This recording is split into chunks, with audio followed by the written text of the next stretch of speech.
Welcome, Pewter Report readers, viewers, and listeners to a brand new edition of the Pewter Report podcast, energized by Celsius, the official energy drink of PewterReport.com. I want to wish a happy Monday, Victory Monday, I meant to say, to all of the Bucks fans and the Pewter people that are watching this show.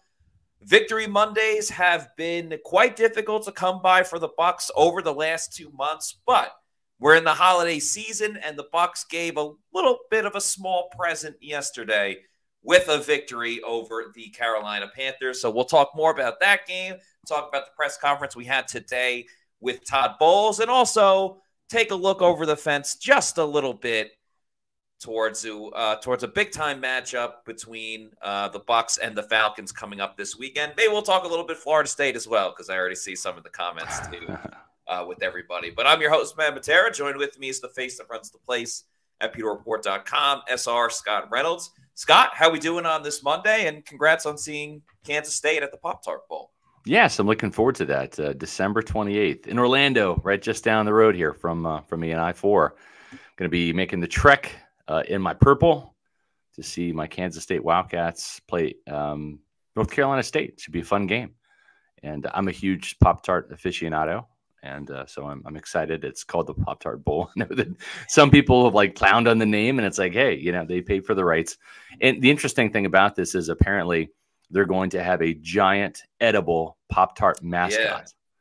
Yeah. And the winning team will get to feast on the massive walking Pop-Tart, apparently. So appreciate that, Chris. EMAW, which means every man a Wildcat. That's the WC right there for Wildcat. So very cool. Speaking of college football, let's get this out of the way. Matt, I know you are a Florida State fan. Yeah. I root for Florida State because of the late, great Mark Cook, who was a diehard Noles fan. Wore his Seminoles hat often when he wasn't wearing a Volcom or a Vans hat or, one of his cool surfer hats. J.P. Peterson, good friend of mine, also a Noles fan, as are perhaps some of you out there in the Pewter People land. I'll say this. Out of all of the Florida teams, and I love watching college football live, and of course, me being a Kansas Stater, I do go up for a game each year. My daughter goes there, so I enjoy that. At the same time, I've latched on to a team in the state of Florida just to go watch college football, and that's the UCF Knights. Charge on, Bailey Adams. They're playing in Tampa at the Gasparilla Bowl. Yeah, I'll probably be there. I was at the last Gasparilla Bowl when they beat the Florida Gators, and I'm actually undefeated at the Bounce House. Terry Mahajer, who went to my high school, is actually the athletic director. Small world. Having said that, I know that UCF got ridiculed by many a school, pundit, person, college football fan, etc., when they claimed the mythical national championship. But I'm saying this right now.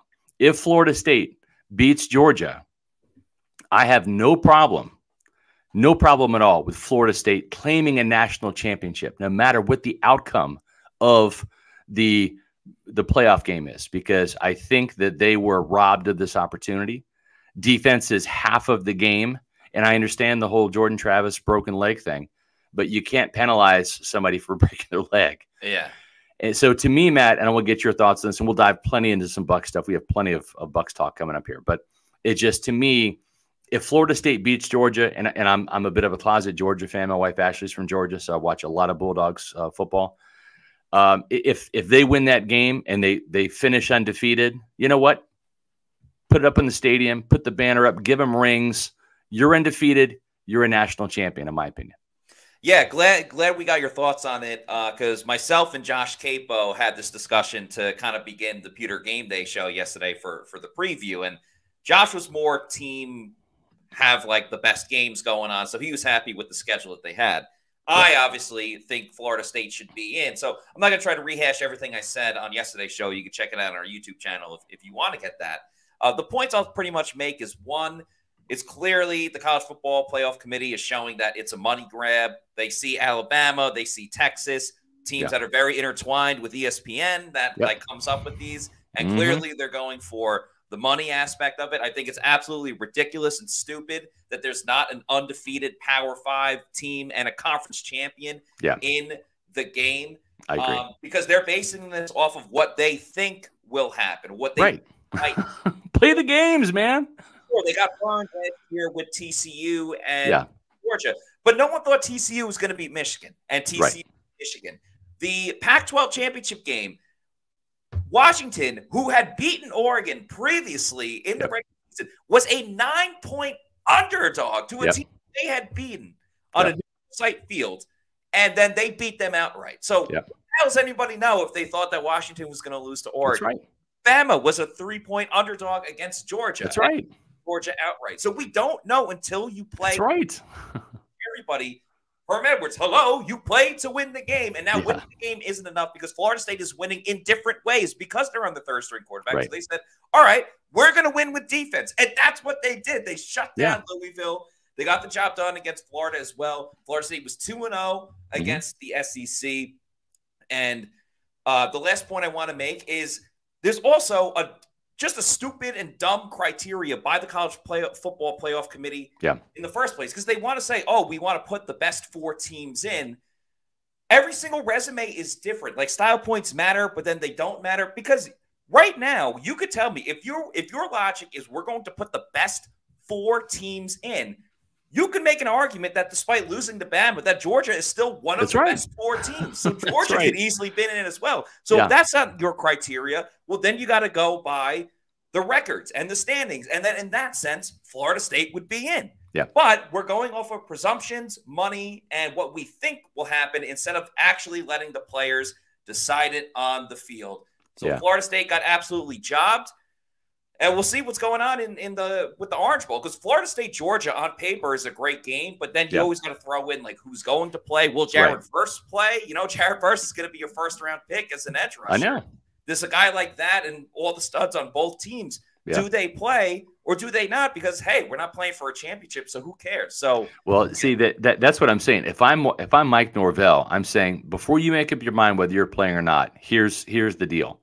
If we win this game, we will be national champions. I don't give a crap what the committee says, right? Because if our neighbor down the road in Orlando, UCF, can put national champions in their stadium and dish out the rings and the T-shirts and stuff, then damn it, so can we, right?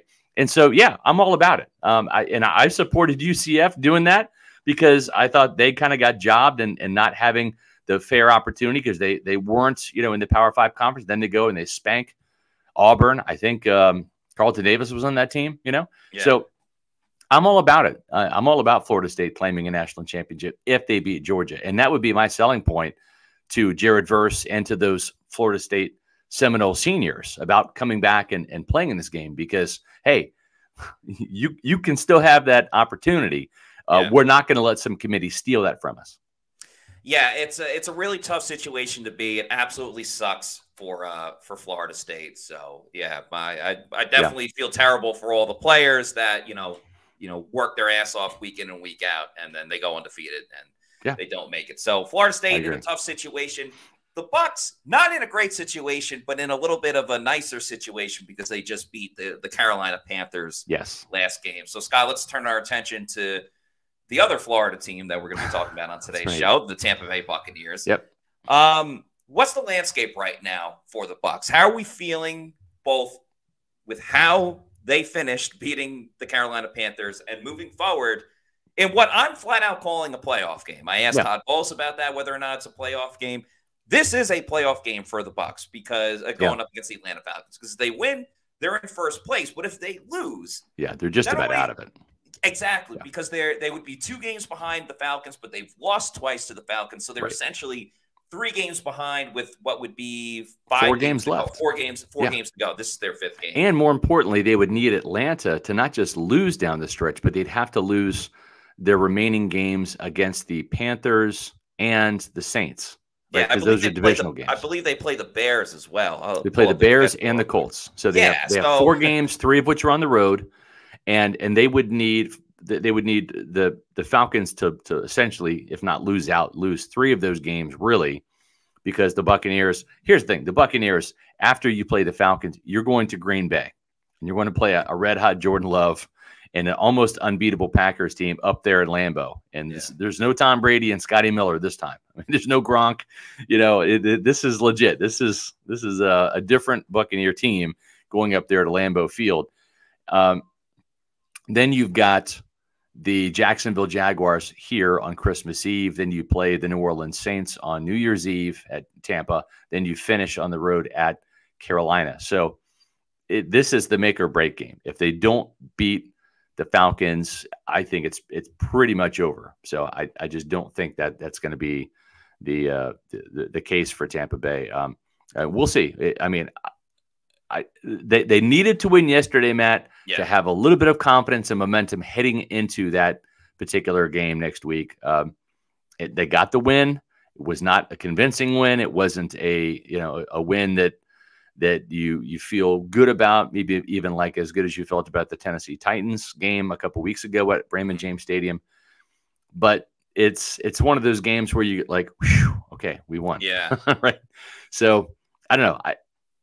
I don't know if the Buccaneers are going to have enough firepower to compete. Looks like SirVocea Dennis is going to be back.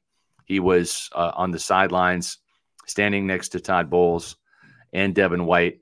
Hopefully not getting sick again, being out there in the rain. I didn't think that was too bright to have him on the sidelines when the rain was coming down. But SirVocea will be back. Not sure about Devin. Sounded like Lavonte David might be coming back. What did you know about that, Matt? Yeah, you know what? Let's just get to the video because Todd Bowles had an update about pretty much all of the inside linebackers. He didn't say anything about Devin White, but everyone else he had a comment for. Sends or updates on where some of the guys that missed the game might be by next Sunday. Hopefully Lavonte will be close, so we'll see if he makes progress this week. So that'll be a big plus for us. The rest of them we got to see about. SirVocea probably. He should be fine too. What about KJ? Did he have to have like an MRI or anything on his back? He's getting it done now. All right, so SirVocea Dennis, it at least sounds like a lock that he's going to be back next week. They hope, in quotations, for Lavonte David, and I think that's the most important one. I don't want to sound like a jerk. I don't really care if Devin White plays for the rest of the season. I really don't care. He's not going to be back. He hasn't really helped the team. He hasn't been an impactful player. We know Lavonte David is an impactful player. He's a tackling machine on this team. And, clearly it's never ideal to go into a game where you only have two dressed inside linebackers and then one gets hurt 7 plays into the game. So Ryan Neal has to come in and play. But you can at least skate by with Lavonte, SirVocea Dennis, and J.J. Russell, who I give all the credit to J.J. Russell for the effort that he had in the game. 7 tackles. Yeah. He had six solos. He had a sack in the game. We've seen games where Devin White only records 3 tackles. I know. And then everyone else around him is cleaning up the mess. And you know what? Atlanta was let's not forget, Atlanta was able to move the ball against the Buccaneers. Oh, yeah. And Antoine Winfield Jr. Salvaged a lot of forced fumbles that the Bucs were able to recover. So maybe not having Devin for this next game against Atlanta when they're going to run the ball. And by the way, let's also remember that Bijan Robinson had 1 rushing attempt in that last game against the Bucs. They got to be ready to stop the run, and they weren't ready to stop the run against the Panthers. I think the Panthers, for whatever reason, got away from running the football, and that made a huge difference in this game because Bryce Young couldn't throw it. Credit to Carlton Davis for having a good game. Yeah, Bucs pass rush was a little more present than it has been in recent weeks. But I mean, if you get Lavonte David back, your chances of winning the game skyrocket to a degree. Then I'm with you, Matt. If Devin White plays, I think that hurts the Bucs' chances of winning because we can do a whole hour of all of the clips that he has accumulated in every game this year. Of not being able to get off blocks, of playing too soft, of lack of effort, lack of hustle. And so to me, if you remember, there was that clip where he decided to try to sack or tackle Desmond Ridder when Antoine Winfield was closing in fast. And maybe Ridder gets 1 or 2 yards on a scramble and then he runs out of bounds. But White just had a brain fart, left his man, who was Tyler Algier, wide open down the field, and Desmond Ridder just flicked it over his head for a 46-yard gain. I mean, Ryan Neal saved the touchdown in that play. So to me, J.J. Russell played better yesterday than Devin White has in most of the games. And that's saying something, as J.J. Russell's been a practice squad player the last 2 years. SirVocea Dennis, I thought, played better in Indianapolis than Devin White did. And of course, if Lavonte David comes back, he's just simply a better linebacker, right, than Devin White is. So to me, I'm with you, Matt. I think if Devin White plays, it hurts the Bucs' chances. And interesting that Todd Bowles didn't mention his star favorite linebacker in the injury update. Yeah, he loves to, give Devin his flowers when he can. So, he's probably just hiding the fact that Devin's probably going to be out for a little bit more. That might be something that we got to ask about. Well, one thing we're not hiding is the fact that in 4 minutes, it's Monday. So win or lose, victory Monday or not, we do this thing called roll call. And so at 4:20, I'm going to be going on a bit of a rant. And you guys can put up your name. Don't do it now. Don't do it now. Just wait. About 3 more minutes. And put up your location, and Matt's going to pick a couple of locales from around Florida, around the country, and around the world, because we love you, Peter people. We want to recognize you, and we love the people that tune into the live show. We understand that not everybody can, and some people catch the Pewter Report podcast in archive format, and that's awesome. We love you guys if you're watching on the delay, but we also love when we have people that can finally make a live show, and they'll let us know too. So if you are making a live show for the first time, put that in your location too. And I think that's just awesome. We love the interactions. You guys are great with the super chats last night. I already see some great comments and questions today. So let's just plug tomorrow's show, shall we? We're going to be having the Bucs Falcons, not tomorrow's show, the Bucs Falcons preview show on Wednesday. So there you go. That's going to be 4 o'clock. This is going to be a big game, and we're going to have some big analysis for you, and we're going to be breaking down the key matchups in this game, really kind of diving in depth Bucs Falcons, because this is the make or break game. If they lose this one, in my opinion, Matt, I think that for those Traskaholics out there, they may get what they want. It may be trash time after this game if they lose. The conversation, if the Bucs lose to the Falcons, which by the way, they are technically only a game out of the wild card, but there are like 4 teams that are at 6-6. So the Bucs losing again, like how many other teams, will fall as well? Because the Eagles and the Cowboys are going to decide that first wild card. So everyone else is pretty much playing for the other two. So that would take them a game lower in that as well. But yeah, it very much feels like if the Bucs lose to the Falcons this Sunday, a lot of the conversation will start steering towards who the Bucs going to draft. Are they going to take a quarterback first?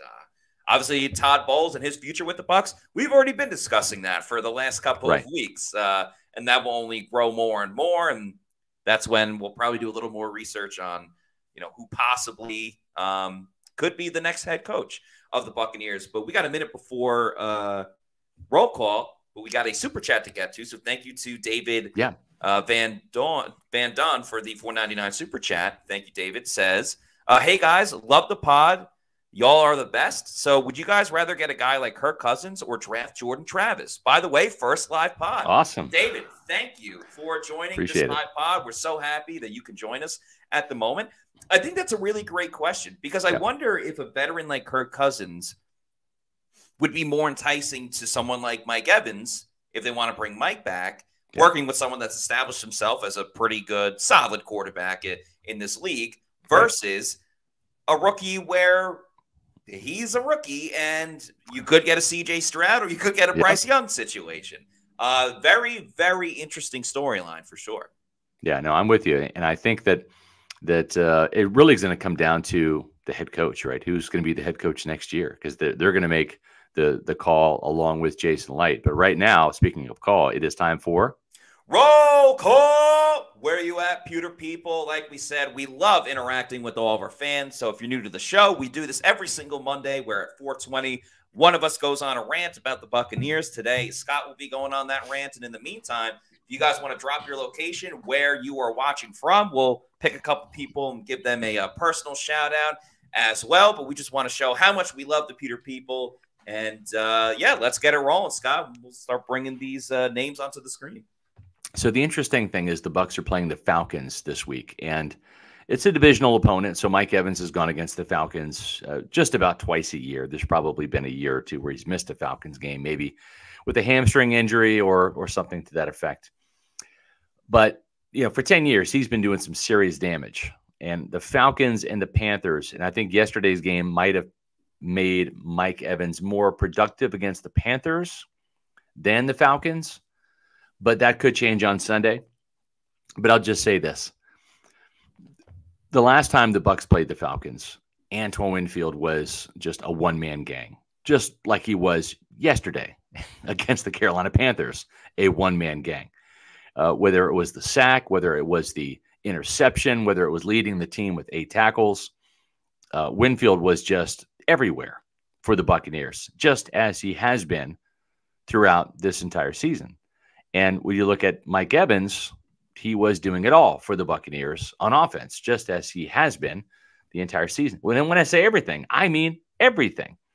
162 yards. Consider that Baker Mayfield only threw for 202 yards. Mike had 162 of it.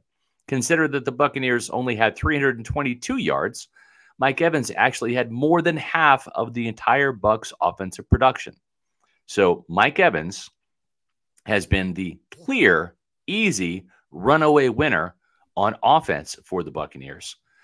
Antoine Winfield Jr. has been the clear, easy runaway MVP on the defense. But here's the problem. The problem is you've got 2 superheroes, one on either side of the ball. That's not going to get you the NFC South title, and it's certainly not going to win you a playoff game. You're going to need some help, and probably not some sidekicks. You're probably going to need some more superheroes, because one guy, Winfield on defense, Evans on offense, is not going to be enough to beat the Atlanta Falcons. Not that the Falcons are some juggernaut, and I know I'm throwing some superhero names at you like juggernaut, but they're going to need another guy or two to step up and really take this division, because the Falcons, as much as they've been giving it away this year, and they've had the division lead a couple times, it needs to be taken away at this stage of the game, because Arthur Smith is on the hot seat. This is kind of the make or break game for Atlanta too. And they have a chance to sweep the Buccaneers and really kind of bury the Buccaneers and then focus on beating the Saints down the stretch to win this game and, or I should say, win the division this year.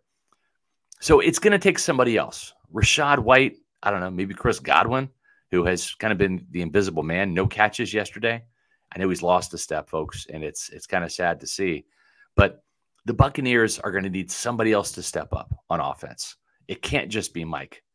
And they're going to need somebody else to step up on defense. And it can't just be Antoine. So I'm curious as to see who it's going to be. Does Shaq Barrett have it in him one more time to summon the old Shaq, the sack Shaq, and get after Desmond Ridder again? Is it going to be Yaya Diaby, who has 5 sacks now on the season, second on the team behind Vita Vea? Is it going to be Vita Vea, who is due for a big game? Is it going to be Carlton Davis, who is playing better football over these last couple of games? Can we see Trey Palmer show up and get back into the end zone again? Can we see Rachaad White have another game where he goes over 100 yards? More importantly, Baker Mayfield has got to really be a difference maker, something that we've kind of nitpicked him for and really hasn't shown that ability to truly be a difference maker. But, Matt, if there's a time and a place for Baker Mayfield to get back to being, I don't know, that quarterback that won on the road back in New Orleans, 3 touchdowns, 26 points in New Orleans, that's the type of performance they're going to need from Baker Mayfield or somebody else on offense to really step up and have a game, not just Mike and not just Antoine on defense. You're going to need another superhero or two on both sides of the ball to get this NFC South lead wrested away from Atlanta. Yeah, I'm with you, because it's gotten to the point where, like, part of the recipe of winning is just automatically every single week, Antoine Winfield Jr. needs to step up on offense and Mike Evans needs to step up on defense. And I think we've seen a lot of times, like the Buffalo game comes to mind, where, Mike was shut out for a big portion of that game. And then Mike made the big play, but it was like the Bucs already fell behind. Too little, too late. Yeah. Because they couldn't get Mike involved. And to the thing about great comment from Shaggy. The thing about Antoine Winfield Jr. as well is he's had games where he's just been unreal. The Falcons game, he was fantastic early in the season. He was great. He was great yesterday too. He's had other games where he hasn't been bad by any means. He just hasn't been Superman. Yeah. And if he's not Superman, we've seen a lot of the difficult moments really rear its ugly head for the Buccaneers defense. So it's almost like you're getting two superhuman performances from one guy on each side of the ball, which was fitting that Mike Evans was full Superman mode, getting that football over the pylon. Right. So someone else needs to pick it up. You know, we've seen Rachaad White there's the picture. We've seen Rachaad White from time to time. We've seen Kalijah Kancey from time to time. You know? Yeah, absolutely. Kalijah Kancey, I think it's coming week in and week out, just the more that he gets playing time. Vita Vea has been that guy to a degree. Yaya, as you mentioned, obviously had a pretty good game. So, yeah, they need, like, in a perfect world, you'd love for the Bucs offense, you finally get that third option. You know, whether it's Trey Palmer, whether it's, I mean, at this point, Chris Godwin showing up for a big game, like when he played against New Orleans, or, you know, you get the crazy Kate Odd moment, but it's been too little. It hasn't been enough this season, and that's why this team is 5-7, and they haven't showed up in a lot of games. But you guys, the Pewter people, have showed up once again. Another great turnout for Roll Call. We had a couple of first-time commenters and watching the live show. That was really awesome to see. And right now, I'm going to give a shout-out to a couple people, both international and outside of Florida, and then in the great state of Florida as well. So in no particular rhyme or reason to it, let's get it started. DP Bucks 32 is watching live from Odessa, Texas. Shout out Texas. Everything bigger. Made it to the college football playoff, and you know Mike Evans is from Texas as well. We got Mark Lau from Cape Coral, Florida, being a Floridian watching the show. Desmond Beatty from the Northeast in Meriden, Connecticut. Narav, another local, watching right here in Tampa, Florida. Black Crow, Volume 2, watching from Iowa, probably a big-time Tristan Wirfs fan. Yeah. And then a couple of international as well. We have our friend Adam Davies from South Wales in the UK, and Jeremy Senecal watching from Cambodia. I don't know how to pronounce Phnom Penh. I'm sorry if I'm saying that wrong, but watching from Cambodia is so awesome to see. Appreciate your support, Jeremy. And the last two, Josue Ortiz from Toledo, Ohio. Shout out Maction. And Tyson C. from North Central North Dakota. So probably a Cody Mauk fan. So very cool. Appreciate all you guys. Sorry we didn't get to everyone to give a personal shout out, but you never know when your name could be called for roll call. So really appreciate you guys. So awesome that you could partake in roll call. And another thing I'd recommend partaking in is having a Celsius energy drink, which of course is the official sponsor of the Pewter Report podcast. Check out all their great flavors. The Cosmic Vibe is one of their newest. I personally love the Arctic Vibe.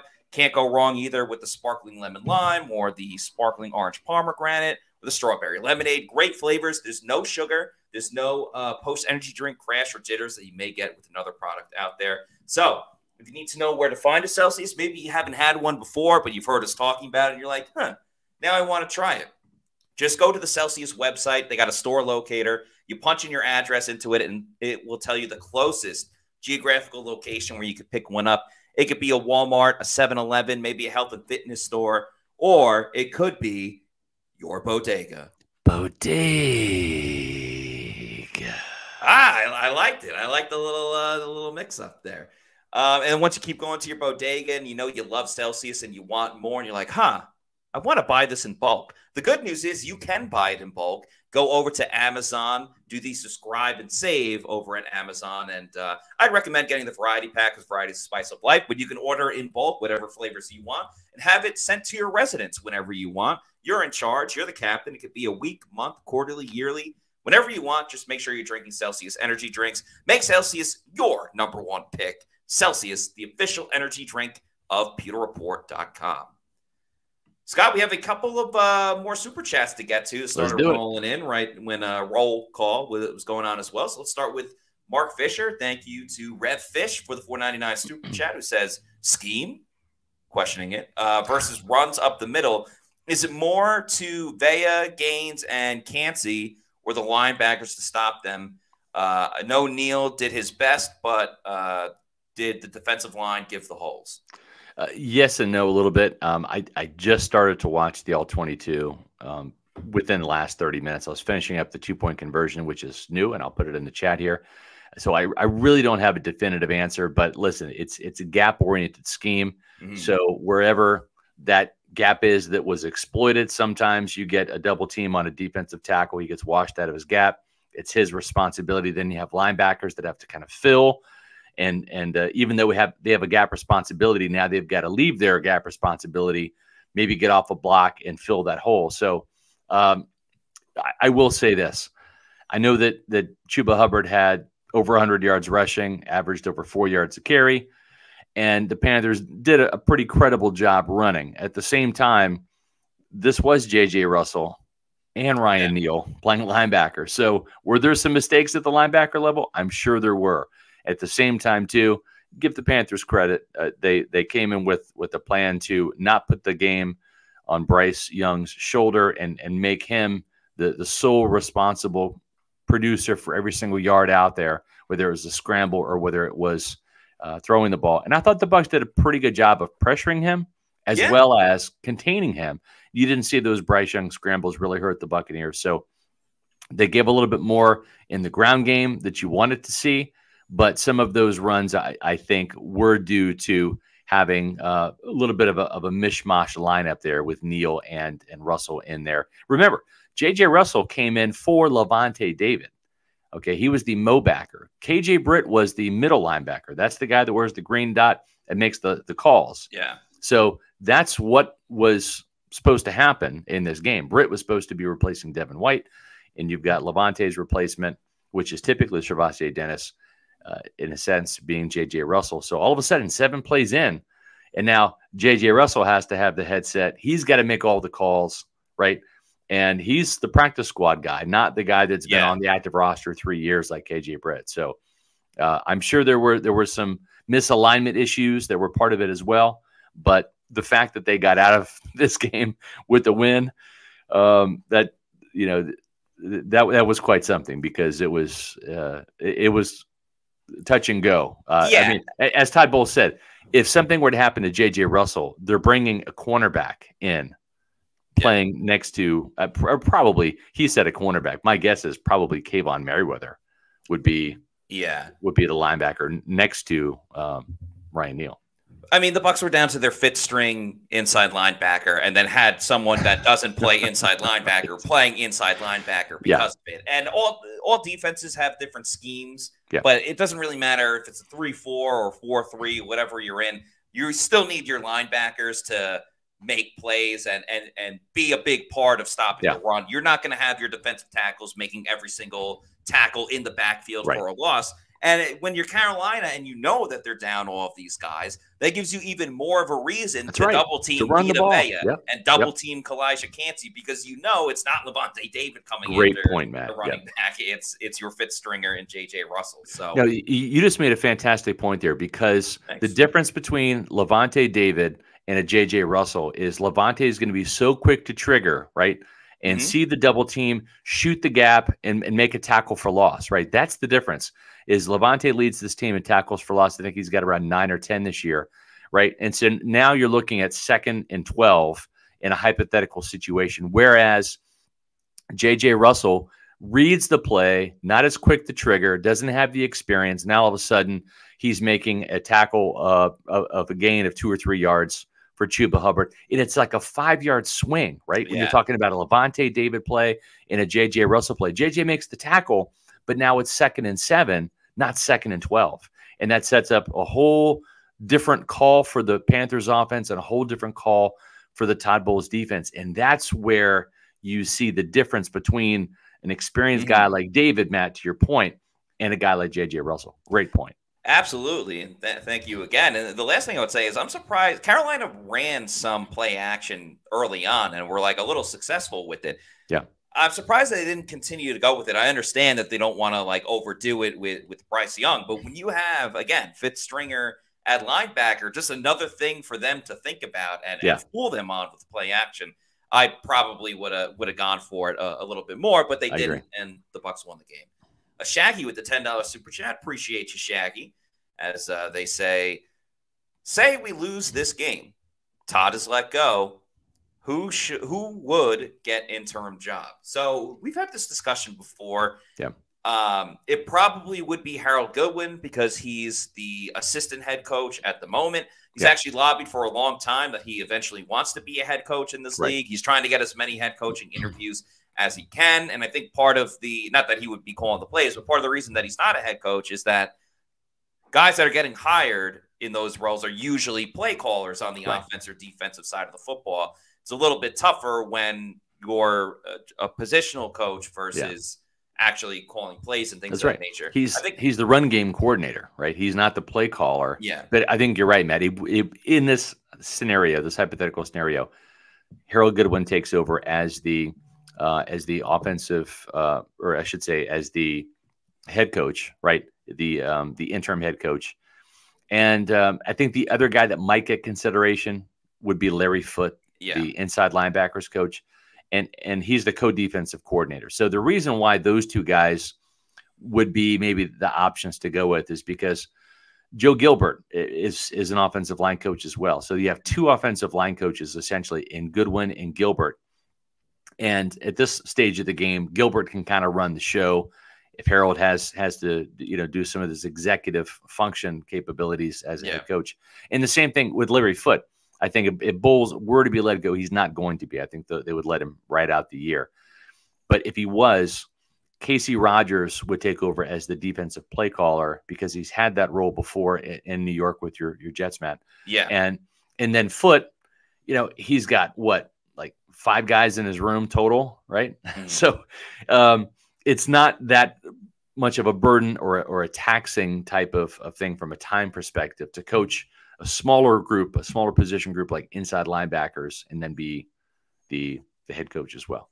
And in the preseason, let's remember that both Foote and Rodgers did call plays on defense. So there is a little bit of experience for Larry Foote. Obviously, everything you said about the Jets. But we got another super chat. Thank you to Josue Ortiz from Toledo, Ohio, as we learned before.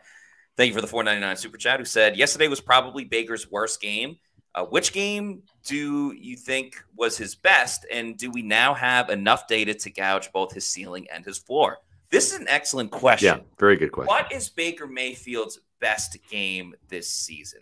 Off the top, to me, I was going to say, to me, it's the Saints game, right? I mean, that's what I was going to say. 3 red zone touchdowns, right? And this has been a challenge for the Bucs all year is performing in the red zone, getting touchdowns. All 3 of those touchdowns to Trey Palmer, to Cade Otton, and who had the other one? Was it Chris Godwin? Was that in the touchdown? Saints game? Cade Otton. No, Devin Tompkins, right? Yeah, Tompkins had a touchdown. Yeah. Yes. Tompkins, Palmer, and Otton. So all those touchdowns came within the 5-yard line, if I remember correctly. Yeah. So 3 touchdowns, the most by Baker Mayfield this year, and then the high scoring game, 26 points. And as well as the red zone touchdowns. I think the other game you could certainly make a case for would be the Houston Texans game, right? 37 points. Yeah, Yeah, I mean, if you're just looking at Baker and you don't look at the outcome of the game, then you could probably say the Texans game. He had 265 yards, completed 21 of 30 passes, and had 2 touchdowns in the game. The one against the Bears, he had his most passing yards of the game, but again, box score doesn't indicate everything. Right. That one, he went 26-34, had 317 passing yards and 1 touchdown, which was the deep ball to Mike Evans. Again, stat-wise, but not watching the tape-wise. Right. Had 275 yards against the Falcons, but only 1 touchdown. But remember, the Bucs could not score in the red zone enough, and he had that silly interception in the red zone as well, so that would eliminate it. That's right. I definitely agree. I think all things considered, and including that the Bucs won the game, New Orleans has to be his best game of the season. Yeah, I would agree. And Desert Dog 2K says at Minnesota. I think that game's an honorable mention just due to his playmaking ability there. Yes, but remember how bad the first half was for the Bucs offense? Like they had like 2 yards in the first quarter and could barely do anything in that entire first half. I agree. It was gritty and gutsy and everything at the end, but that offense was complete. And granted, it was the first game of the season, but they were So lost that Yeah. in that first half. I don't think you could say it's his best game of the season. Yeah, I would agree. So, I mean, he's had some good games. The problem is the Buccaneers have not won enough because of Baker Mayfield. And that, to me, I stand by what I said back over a month ago is that he's not a difference maker at quarterback. He's a facilitator. He can get the ball to the offensive playmakers. He's had a couple of rally moments, that Minnesota game. Yes. The Texans game, the Bucs should have won that game, right? That kind of would go into Baker's win column there if they pulled that out on the defensive side. That was really their fault for the collapse there. But by and large, you look at this entire season, and it just hasn't made enough plays to make you jump up and down and say, "Ooh, got to re-sign him," right? Yeah. Ooh, he's the guy that's going to take us to the playoffs and beyond. And he's been good. I think he's shown he can be a starting quarterback in this league. But you know what? Derek Carr is a starting quarterback in this league too. I think he's better than Derek Carr. Yeah. But I think right now the New Orleans Saints are finding out, kind of having probably a little bit of buyer's remorse with Derek Carr because he has been hurt a lot. He's not been the difference maker either. Sometimes the best deals you make as a general manager are the ones that you actually don't make. Yeah.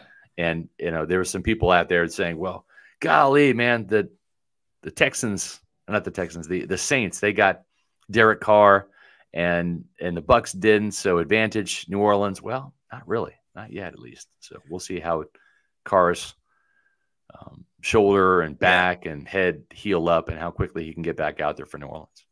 All this talk about winning is a good reminder that there's another way that you can win, and that's by playing over at mybookie.ag, especially with all these bowl games that are coming up. We've obviously had a ton of fun. Yeah, you did. You did cash in.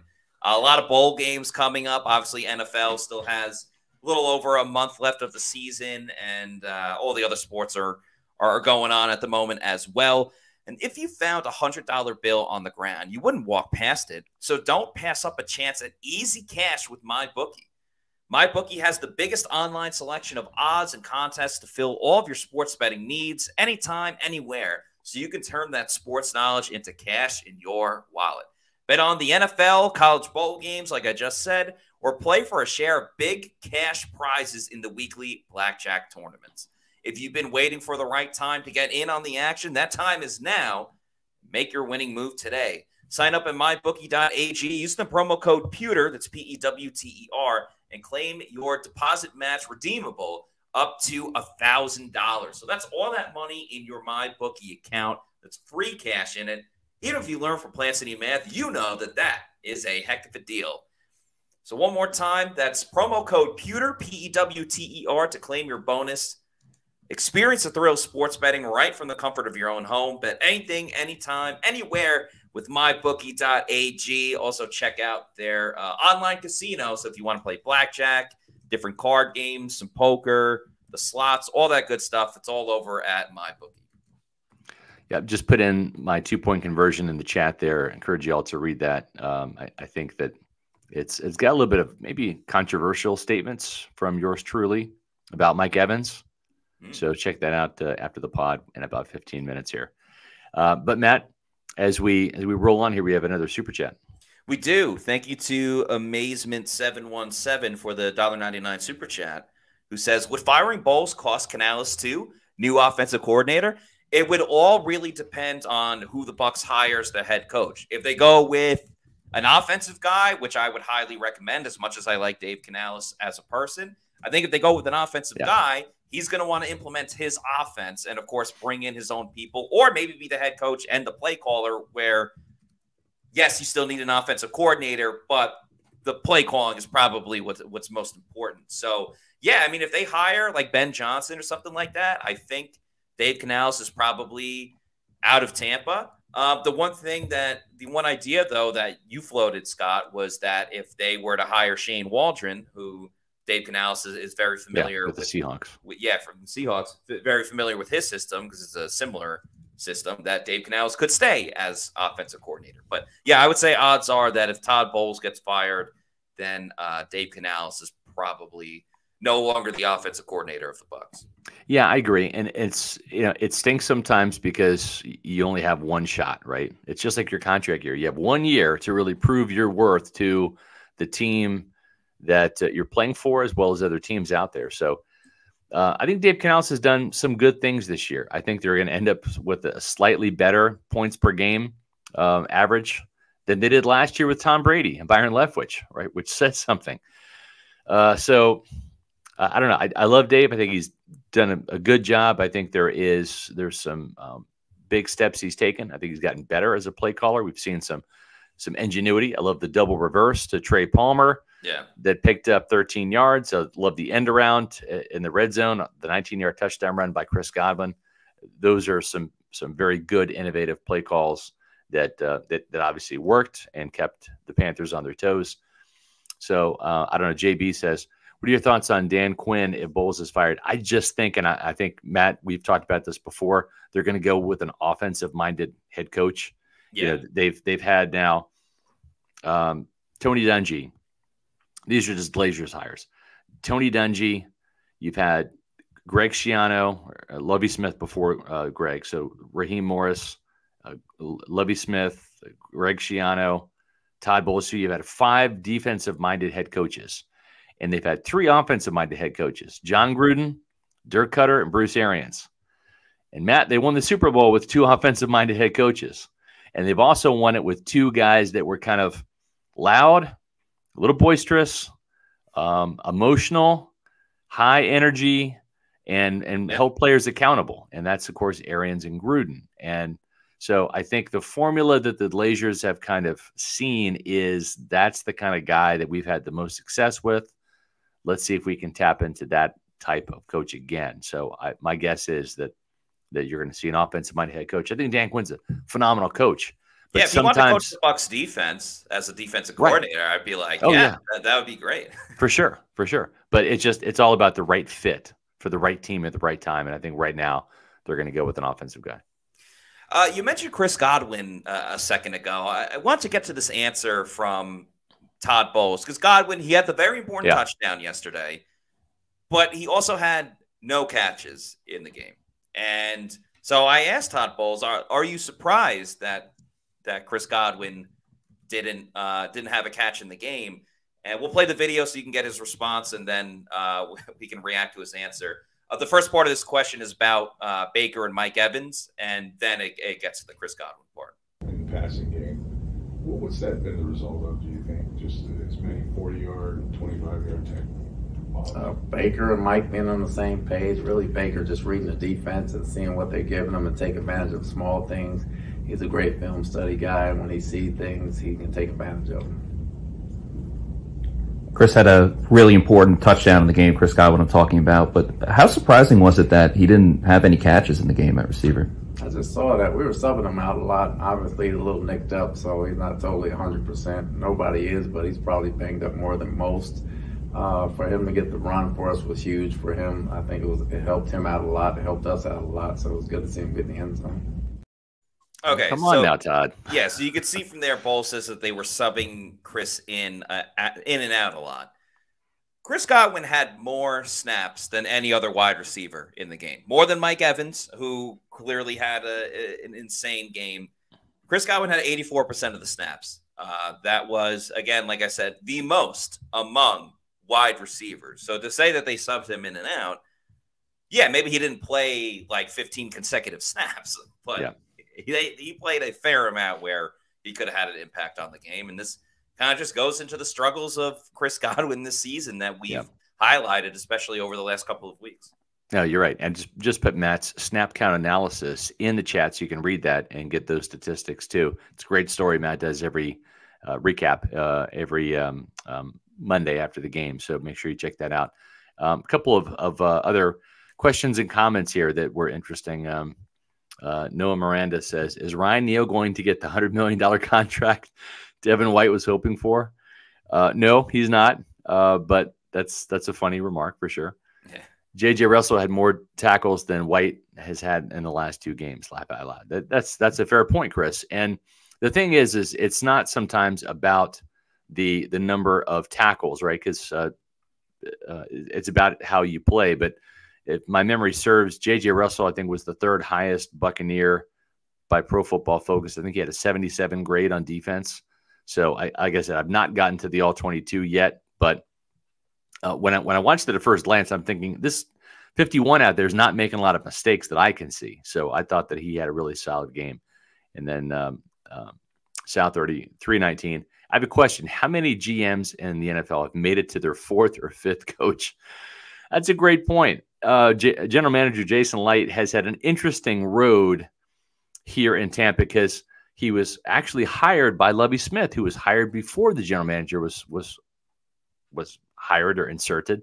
So Lovie hired Jason in 2014. Jason fired Lovie in 2016 in the offseason and promoted Dirk Cutter. So technically for Jason Licht, that's one hire in Dirk Cutter. When Dirk didn't pan out, then he hired Bruce Arians. That's technically his second hire. Then when Bruce Arians stepped aside, and Matt, you and I were there at the NFL owners meeting, all of a sudden Bruce Arians takes off, and then we learn a day later he was retiring. And then Todd Bowles was the handpicked successor. Now, Jason Licht signed off on that, but he also was getting the approval from the Glazers. They signed off on it as well. So that wasn't like we're going to go out and we're going to open up the search and get the committee going and all of this. So technically, Jason Licht has worked with 4 head coaches, but only 2 have really been the ones that he has brought to the Glazers and said, this should be the guy. Because Bruce Arians did that with Todd Bowles, not so much Jason Licht. Yeah, very, very, very circumstantial to find yourself in a situation like that. But yeah, makes for an interesting story arc for Jason Licht. We got a super chat from Scott Jacks. Thank you, Scott, for this $1.99 super chat, who says, draft a quarterback and sign Baker to a 2-year, $20 million bridge contract. Yeah. So he's like the bridge guy. Yes. So, listen, I don't think that the Bucs would be opposed to that. Now, Baker, though, probably doesn't want a situation where he's got a rookie quarterback breathing down his neck, where he's going to have a short leash, right? I just don't think that he wants that scenario ideally. Now, that may be the only scenario that he ends up with in free agency. And I think what's going to suppress his market a little bit, Matt, and anybody not named Kirk Cousins, is going to be the fact that you could have as many as 5 quarterbacks, maybe 6 in this year's first round. So you might have some teams that say, I'm interested in you, Baker, but before I dish out starter money to you, I want to see what's behind door number 2 in the draft and see which quarterback we land. And then maybe I'll circle back around after the draft and see if you're still around. So I think that might maybe suppress Baker's market a little bit. I think the best role for Baker is you got to try to find a team that already has a shaky quarterback situation. So you can go in there and either compete for the job over the summer, or you're in there as the number 2, but the team doesn't look that good at QB. So therefore, Ryan Tannehill kind of had this a couple of seasons ago. That's right. And where he came back in and became the starter. If they didn't have their other rookies and Tannehill was there, this year would have been a great year for Baker if he didn't get the Bucs. That's right. To go in there. So I don't know what the answer would be for all the other teams for next season, but I think that would probably be best for Baker. And if he doesn't find that, then say, all right, yeah, fine. I'll at least be a starter for another season so I can kind of build that out, get some more tape, and kind of reconvene for the following season. That's right. When you're looking for a starter in real estate, there's only one name to turn to, and that is Eric Gross. Even though he played offensive line in college, he can be your quarterback when it comes to finding the right home for you. Or perhaps you're looking to sell your home. Eric can handle the transaction on both ends. He can handle the sale as well as finding you your dream home. Let the Eric Gross Group be your number 1 pick, right, when it comes to real estate. Check out their website, housesandfla.com. That's housesandfla.com. Give Eric a call at 513-907-4271. He's a Tampa area native. He's a huge Tampa Bay fan. He's an avid Pewter Report reader. His father was stationed here at MacDill Air Force Base. He knows this market. He knows the state of Florida. So whether it's you're looking to buy or sell a home, Go to housesnfla.com. Check out the website. Great layout. You can check out their inventory. Visit them on Facebook or Instagram at Eric Gross Group. No matter where you are in your home ownership journey, you're going to feel welcome with the Eric Gross Group, the official realtor of Pewter Report. And I was going to say, and we also want you to make sure that you have your finances in order. And there's only one place to turn to for that, and that is Amuni Financial. At Amuni Financial, we help you live in the now. Congratulations. We're so happy for you. Thank you. And even though the now may feel very different, you still need to plan for the future. How's retirement treating you? Oh, just fantastic. I know I say it all the time, but you really got to come up to Colorado. Let's do it. All right. Yeah. We can help you develop that plan to keep you on track, so you can still prepare for tomorrow, today. Amuni Financial. Plan ahead, stay ahead. And if you want to move to Colorado, have Eric sell your house and get you a house there. And you can do that with all of the money that you've saved up for your retirement with Amuni Financial. That's right. Managing your family's wealth means more to Amuni Financial than simply allocating your assets. It means legacy planning, brokerage and advisory services, retirement accounts, college savings accounts, and insurance services. With 40 years of experience, let Amuni Financial help you plan ahead and stay ahead. Do what I've done. I've got most of my financial investments and resources with Amuni. I'm thrilled with Amuni. Several years in now that I've been a client. Give them a call at 1-800-868-6864. That's 1-800-868-6864. Ask for Mark, ask for David, and make sure you visit them on the web at Amuni.com. By the way, speaking of Baker Mayfield, just want to give him a quick congratulations to him and his wife, Emily. It was just announced a little bit earlier that Emily is pregnant. They will be having their first child, a girl that is expected to be coming, I believe, in April. So congrats to the Mayfield family. Very much, very much excited about that. I know what it's like as a girl dad. I've got two girls, Ellie and Jillian, so there's nothing like it. And I'm excited as all get out for Baker to be a dad. He's going to be a great one. Yeah, very, very cool. Speaking of great things, we're going to have a great show. This has been a great show. We're going to have another great show coming up on Wednesday when we preview Bucks versus Falcons. Once again, biggest game of the season for the Bucks. A lot riding on the line, essentially their playoff hopes. I'm sure Bucks fans will be divided because some want the Bucks to keep winning and maybe get into the playoffs, and you never know what can happen at the playoffs. Others want the Bucks to just keep losing and tank so the Todd Bowles can get fired and they can get a better draft pick and just start moving on for the next season. So nonetheless, you guys will be very opinionated about it, and that's what we love about the Pewter People. You always get great comments and questions and everything else in between. So we will preview Bucks versus Falcons on Wednesday's show at 4 p.m. And Shaggy has a great comment here saying, hit that like button, hit the thumbs up. Please like and subscribe to our YouTube channel. Of course, you can follow us on all of our social media at Pewter Report on X, Threads, Instagram, and Facebook. And our YouTube channel is Pewter Report TV, where we got the podcast, the Pewter Game Day show, various other shows, all great stuff from press conferences. We'll have stuff from Todd Bowles today that'll be on our YouTube channel that we didn't put on this show, so it's a little more exclusive content that you guys can check out that hasn't been seen yet on Pewter Report TV. But yeah, please like and subscribe, leave a comment. If you're watching the show not live and you're watching it later, still feel free to comment where you are watching the show from. We'll make sure we like it and maybe leave a comment as well. But that's going to do it for us on today's show. For Scott Reynolds, I'm Matt Matera saying thanks, everybody, for watching. We'll see you on Wednesday at 4 p.m. for another edition of the Pewter Report podcast. Out. That's a V for victory.